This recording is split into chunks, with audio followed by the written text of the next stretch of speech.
तो स्टार्ट करते हैं, कुछ क्वेश्चंस देखते हैं। First one, the mode of communication that involves a single source transmitting information to a large number of receivers simultaneously is called group, mass, intrapersonal, interpersonal. क्या होता है guys? क्या होगा 20 का आंसर? क्या होगा बताओ? आवाज जा रही है मेरी? The mode of communication that involves a single source transmitting information to a large number of receivers simultaneously is called, क्या होगा बताओ? Sir mass communication.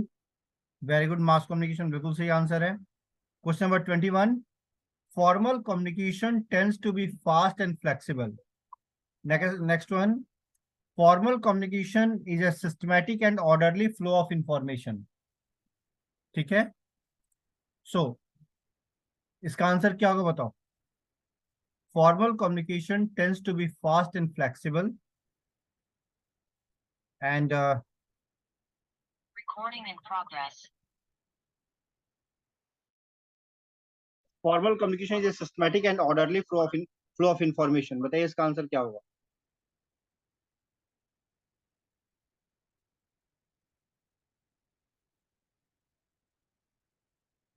देखो, मैंने आपको बताया था क्लास में कि फॉर्मल कम्युनिकेशन जो होता है, जैसे रिटन है तो रिटन फास्ट नहीं होता है।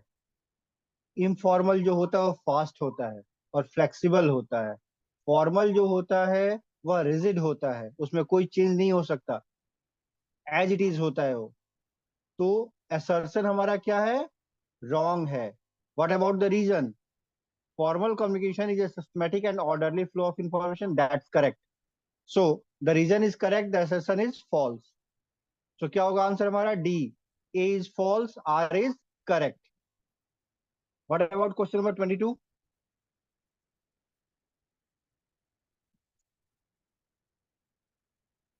Which of the following are the characteristic features of communication? Communication involves exchange of ideas, fact, and opinion. Communication involves both information and understanding.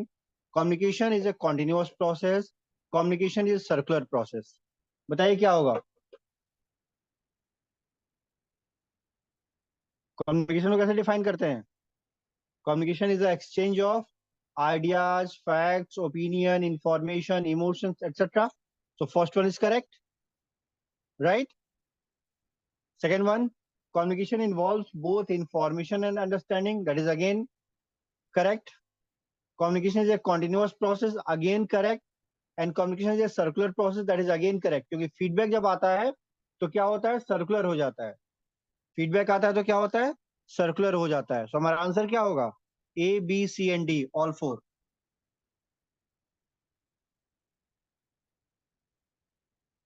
Question number 23. The term grapevine is also known as, इसका answer बताओ? Downward, informal, upward, horizontal. क्या होगा इसका answer? Sir informal communication. Very good, informal हो गया। चलिए, very good. Question number 24. The choice of communication patterns is influenced by proximity, utility, loneliness, utility, secrecy, dissonance, secrecy, dissonance, deception, dissimilarity, dissonance, deviance.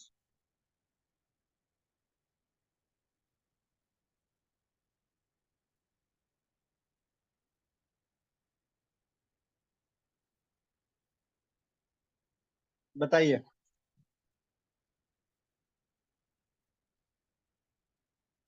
अच्छा, एक बात बताओ, आप किससे बात कब करते हो?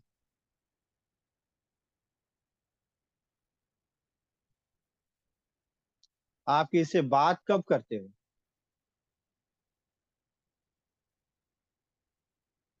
जब आप उसके साथ कम्युनिकेट कर सकते हो। नहीं, डिस्टेंस ऐसा है जिस डिस्टेंस को हम फिल कर सकते हैं। जैसे आप अगल बगल में रहते हो, आसपास में हो, तब बात कर सकते हो, या फोन के माध्यम से बात कर सकते हैं। यूटिलिटी, बात करने की जरूरत है तब बात कर सकते हैं। अकेलापन फील होता है तब बात करते हैं। बट एक बात बताओ, अगर हम किसी चीज को छुपाना चाहते हैं तो क्या बात करते हैं? अगर हम सेक्रेसी मेंटेन करना चाहते हैं तो क्या बात करते हैं, बताओ? No, sir. तो क्या सेकंड ऑप्शन हमारा होगा, बी होगा? No, बी हो, sir. ठीक है।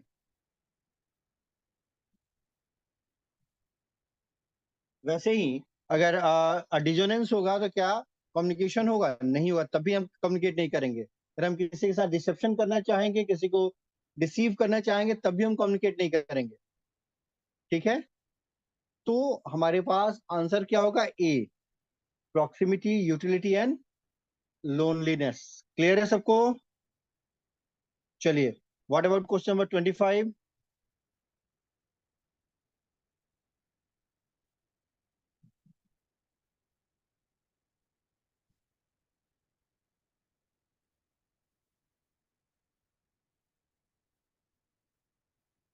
बताइए क्या होगा।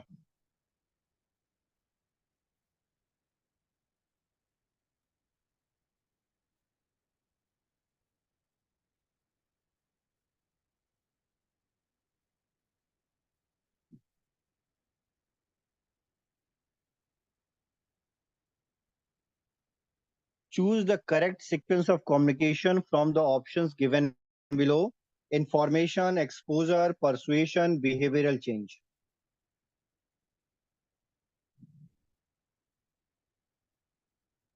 Sir option A. Option A, ठीक है। और कोई आंसर? Sir, C. सी, बिल्कुल ठीक है, सी। सबसे पहले क्या होता है? एक्सपोजर होता है। एक्सपोजर मतलब क्या एक्सपोज होता है? फैक्ट्स, ओपिनियन, ये सब सामने आते हैं। ठीक है, उसके माध्यम से इंफॉर्मेशन क्रिएट होता है। उस इंफॉर्मेशन के बेसिस पे हम किसी को परसुएड करते हैं। उस परसुएशन के बेसिस पे क्या होता है? बिहेवियरल चेंज होता है। So the answer is C, exposure, information, persuasion, behavioural change. Question number 26, which of the following is a stage of intrapersonal communication? Phatic, intimate, personal, transcendental.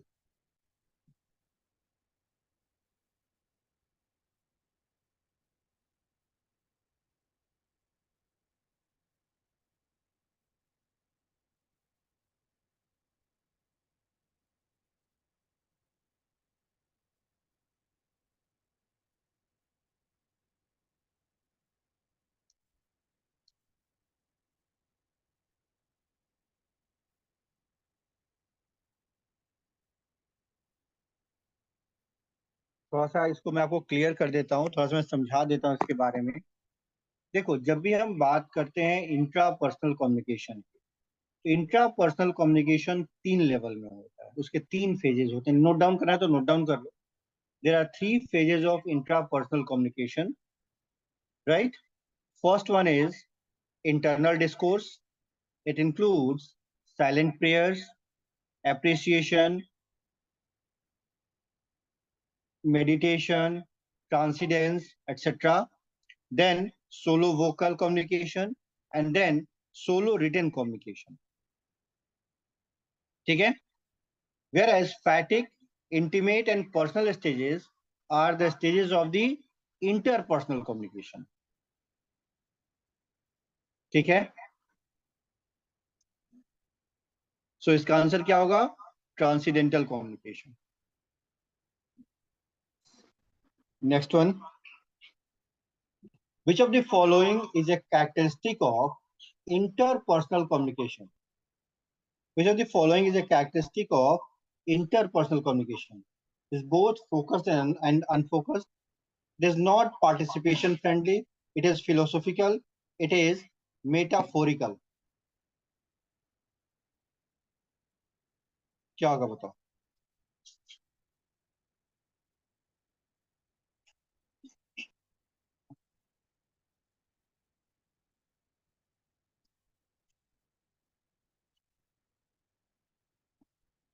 Which of the following is a characteristic of interpersonal communication?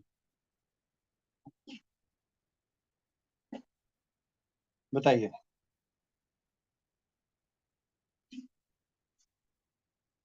Now you know that the interpersonal communication is a two-way communication, right? It is a face-to-face communication in which we exchange information, emotions, and meaning through verbal and non-verbal message, right? It may be focused or unfocused depending upon the situation. It involves good participation of both the parties, right? In formal and informal way.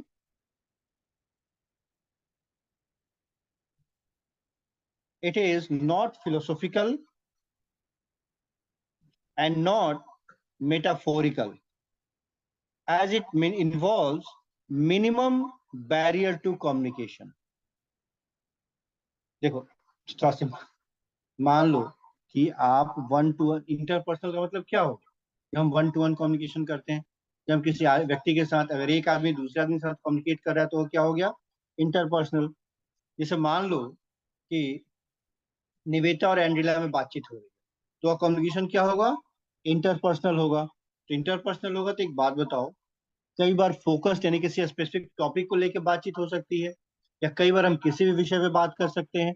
तो focus भी हो सकता है, unfocus भी हो सकता है। तो क्लियर है। दूसरा, पार्टिसिपेशन फ्रेंडली होगा कि नहीं होगा। अगर दो ही लोग इन्वॉल्व हैं तो जब तक दोनों लोग पार्टिसिपेट नहीं करेंगे, क्या कम्युनिकेशन होगा। या मान लो कम्युनिकेटर ए केवल बोलता जा रहा है, कम्युनिकेटर बी जो है रेस्पॉन्स ही नहीं दे रहा है, तो क्या कम्युनिकेशन होगा हमारा, नहीं होगा। तो क्या होता है, पार्टिसिपेशन फ्रेंडली होता है, लेकिन यहाँ ऑप्शन क्या है, not participation friendly. Second option गलत है।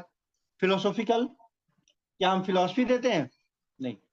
जब इंटरपर्सनल कम्युनिकेशन होता है, दो लोग इन्वॉल्व होते हैं, तो कम्युनिकेशन में फिलोसफी नहीं आती। फिलोसफी तब होती है जब एक आदमी या एक ग्रुप उसमें से साइलेंट हो। एक्चुअली फिलोसॉफिकल कम्युनिकेशन जो होता है, अक्सर वन वे कम्युनिकेशन होता है। आप सब लोग यूट्यूब देखते होगे, देखते हो गाइज, आप लोग यूट्यूब देखते हैं। Yes sir. यूट्यूब पे शॉर्ट्स आते हैं, देखा है कभी आपने। Yes sir. फेसबुक पे रील होता है, यूट्यूब पे शॉर्ट्स होते हैं। शॉर्ट्स में कई बार अगर आप कोई धार्मिक चैनल वगैरह देखते हो तो आप देखोगे प्रेमानंद महाराज जी आते हैं, या कई सारे जो धार्मिक प्रवचन करने वाले लोग होते हैं वो आते हैं, उनके शॉर्ट्स आते हैं। तो जब फिलोसॉफिकल बातें करते हैं तो आप केवल उनकी बातें सुन सकते हो, समझ सकते हो, आप उनके साथ कम्युनिकेट नहीं कर सकते। तो फिलोसॉफिकल कम्युनिकेशन जो होता है वह वन वे कम्युनिकेशन हो जाता है। और जो मेटाफोरिकल कम्युनिकेशन होता है उसमें जो रिसेप्शन होता है वह कंप्लीट नहीं होता, ठीक है, उसमें रिसेप्शन में प्रॉब्लम्स आती है। सो हमारा आंसर, मोस्ट अप्रोप्रिएट आंसर क्या हो जाएगा, focused as well as unfocused. चलिए अब क्वेश्चन नंबर 28 पे चलते हैं। A customer writes to a bank, kindly send me a statement of my statement of my transactions in my saving bank account A during the last 3 months. In terms of communication, it will be called input, output, message, feedback.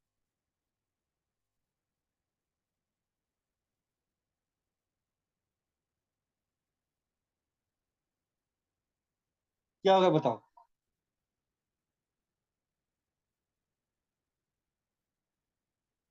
बताइए क्या होगा इसका answer.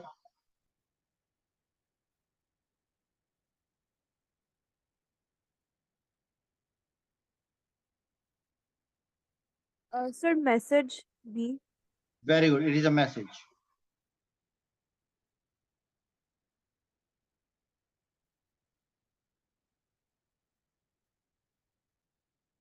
That's very good, ठीक है।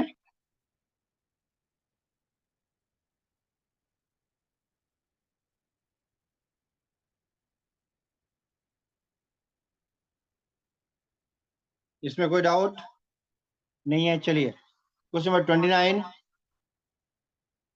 A communication process can be considered complete when the sender transmits the message enters the channel, the message leaves the channel, the receiver understands the message. क्या होगा बताओ?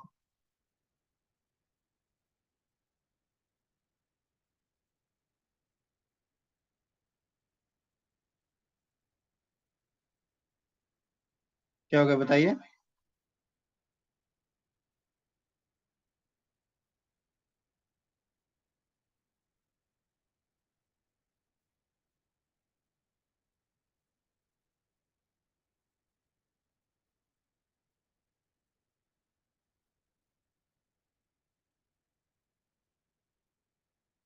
Guys क्या होगा बताओ?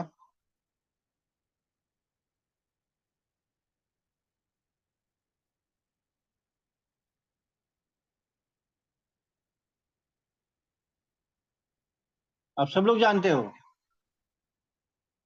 अच्छा एक बात बताओ, मैं अगर आपको कुछ पढ़ा रहा हूँ तो मेरा पढ़ाना कब कंप्लीट होगा?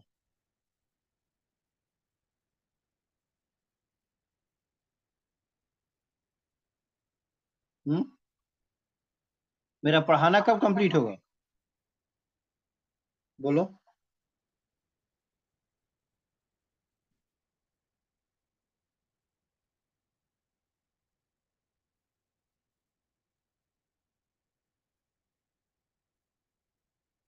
कब कंप्लीट होगा?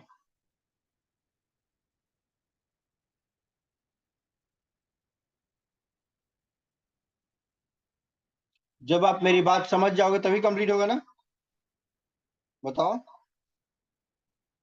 Yes, sir. Yes, sir. Clear है ये चीज? ठीक है। सो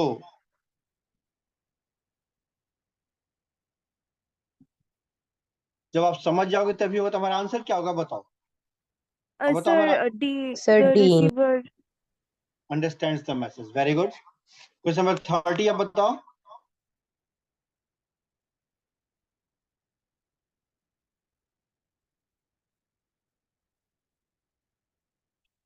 क्वेश्चन नंबर 30 बताओ।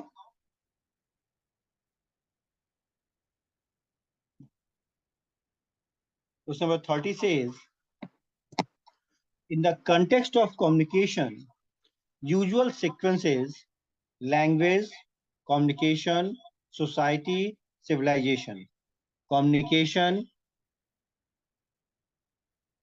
society, language, civilization. Communication, language, society, civilization. Language, society, communication, civilization. बताइए क्या होगा? Sir, A.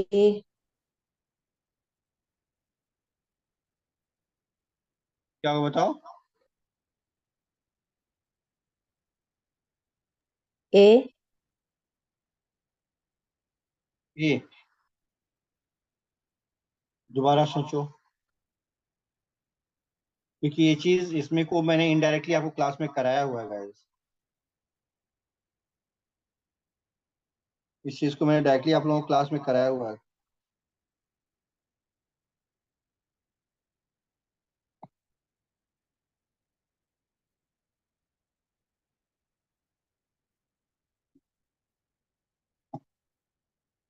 पहले लैंग्वेज कब आता है? लैंग्वेज तो बहुत बाद में आता है ना, उसके पहले कम्युनिकेशन शुरू हो चुका होता है। सबसे पहले सिंबल्स आते हैं, साइन लैंग्वेज आता है, सिंबल आता है, फिर पेंटिंग आती है, केप पेंटिंग। फिर क्या आता है? रॉक कार्विंग आती है, फिर पिक्टोग्राम्स आते हैं, आइडियोग्राम्स आते हैं, तब तो स्क्रिप्ट आती है, तब तो जाके लैंग्वेज आता है। कम्युनिकेशन तो पहले स्टार्ट हो चुका है, लैंग्वेज उसके बाद आता है, और लैंग्वेज के बाद सोसाइटी डेवलप होती है, और तब जाके फाइनली क्या मिलता है? सिविलाइजेशन मिलता है। ठीक है? Yes, sir. सो हमारा आंसर क्या होगा? सी। हमारा आंसर क्या हो जाएगा? सी। कोई डाउट इसमें?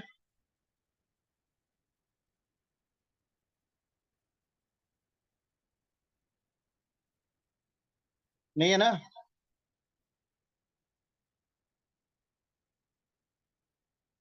चलिए इससे आगे चलते हैं। Question number 31. Below are given two sets in which set 1 describes the type of listener involved in communication while set 2 indicates their characteristics. So, कौन सा होगा मैच करना है? Non listener, marginal listener, evaluative listener, active listener.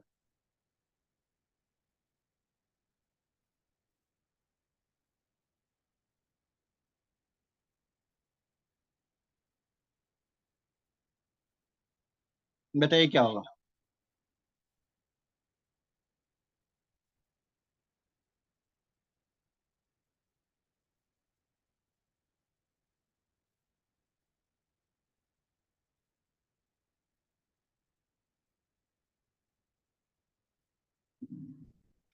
बताइए क्या होगा guys?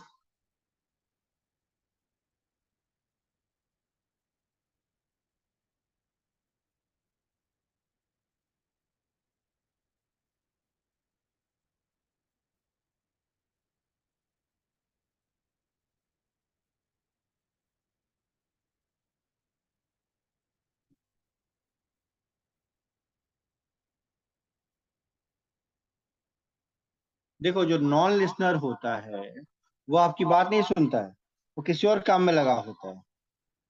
ठीक है. सो वन का वन हो जाएगा. The non listener is engaged in information other than the one needed. ठीक है. जो मार्जिनल लिसनर होता है वह कभी कभी ध्यान देता है, पूरी बात नहीं सुनता है. ठीक है.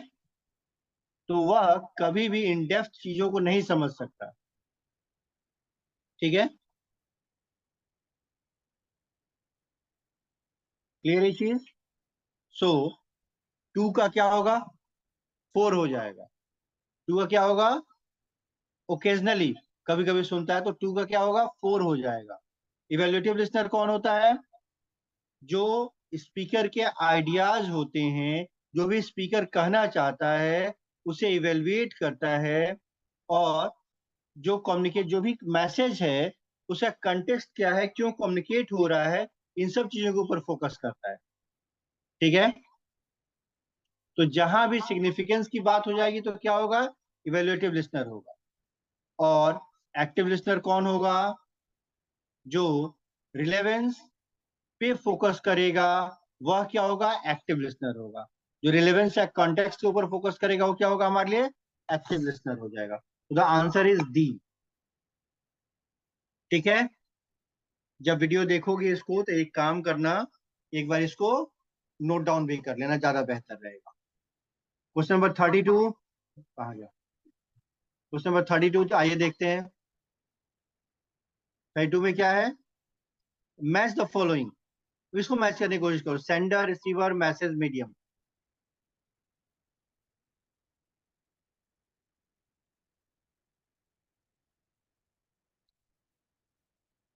बताइए क्या होगा?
बताइए आंसर क्या होगा? बताइए.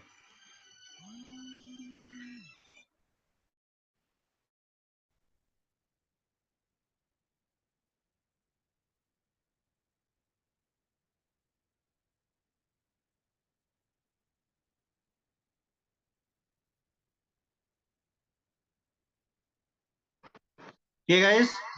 सो बताइए इसका आंसर क्या होगा? Think about it.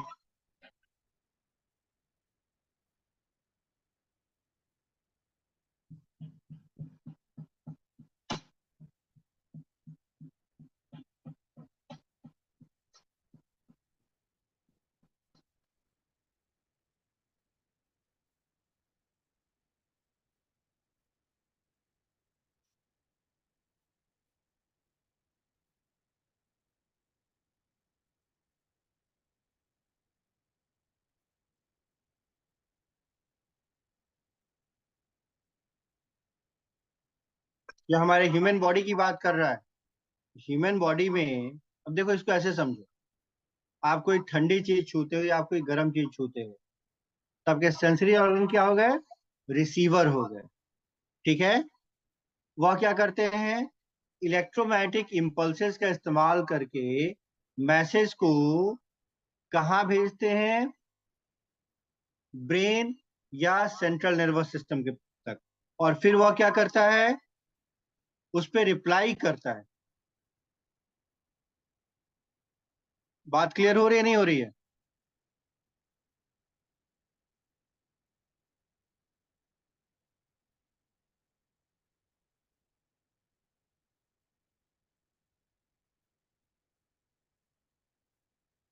गाइस बात क्लियर हो रही है नहीं हो रही है? yes sir, तो इसका आंसर क्या हो जाएगा? 4123 यानी option C. Now question number 33, in the analogue communication contents are considered to be convergent, static, physical, ethereal. Question number 33 का आंसर क्या होगा?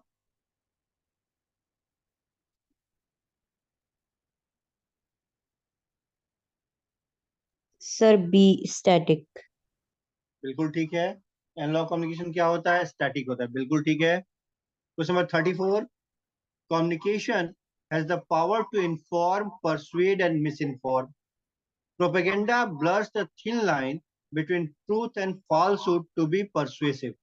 तो हमारा आंसर क्या होगा? आप बताओ 34 का।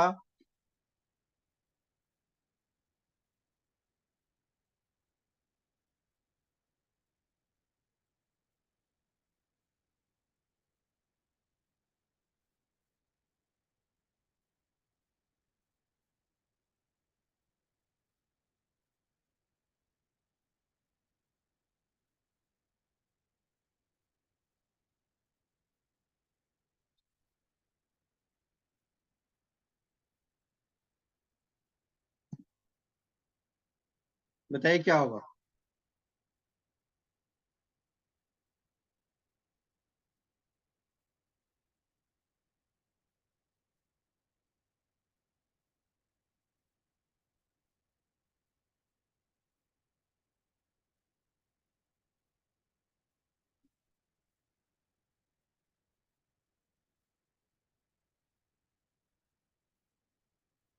देखो, both A and R are true and R is the correct explanation of A. Communication में इंफॉर्म करने की पावर भी होती है, परसुएड करने की पावर भी होती है, और मिस इन्फॉर्म करने की पावर भी होती है। और प्रोपेगेंडा क्या होता है? प्रोपेगेंडा में जो प्रोपेगेंडा में हम क्या करते हैं? हम ऐसी इंफॉर्मेशन देते हैं जो कई बार सही भी होती है, कई बार गलत भी होती है। ठीक है। और उसका इस्तेमाल हम लोगों को परसुएड करने के लिए करते हैं। So it is again correct and is the right explanation of the assertion. The answer is a. ठीक है।